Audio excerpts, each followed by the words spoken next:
കൊഞ്ചിക്കൊണ്ടൊരു കൊഞ്ചച്ചാറിടാൻ പോവുകയാണ് ഞാനിവിടെ. ചാടി നടന്ന കൊഞ്ചുകളെയെല്ലാം പിടിച്ച് ദാണ്ടതാ പൊളിച്ച് ഞാനിവിടെ എടുത്തിട്ടുണ്ട്. എന്തായാലും ഇന്ന് കുറച്ച് കൊഞ്ച് കിട്ടിയപ്പോഴത്തേക്കും തോന്നി എന്നാൽ അച്ചാറിട്ടാൽ എന്താന്ന്.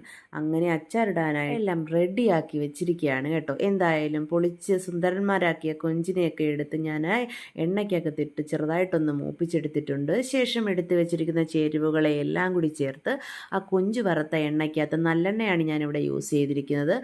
ആദ്യം വെളുത്തുള്ളിയും ഇഞ്ചിയും ചതച്ചതിടുക, പിന്നീട് പച്ചമുളക്, പിന്നെ കട്ടക്കായമാണ് ഞാൻ ഇതിന് ഉപയോഗിച്ചിരിക്കുന്നത്.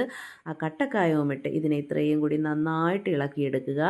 അടിക്ക് പിടിക്കാതെ ശ്രദ്ധിച്ചോണം. ഇവിടെ വലിയ പാത്രമായതുകൊണ്ടാണ് താഴെ വെച്ചിട്ട് നമ്മൾ ചെയ്യുന്നത്. വലിയ ഗ്യാസ് അടുപ്പിൽ വെച്ചിട്ടാണ് ചെയ്യുന്നത്.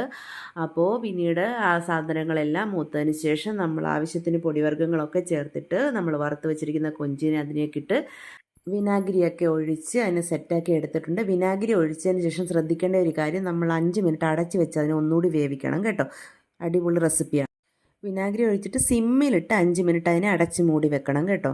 അപ്പോൾ എല്ലാവരും ചെയ്ത് നോക്കണേ, അടിപൊളി റെസിപ്പിയാണ് കേട്ടോ. താങ്ക്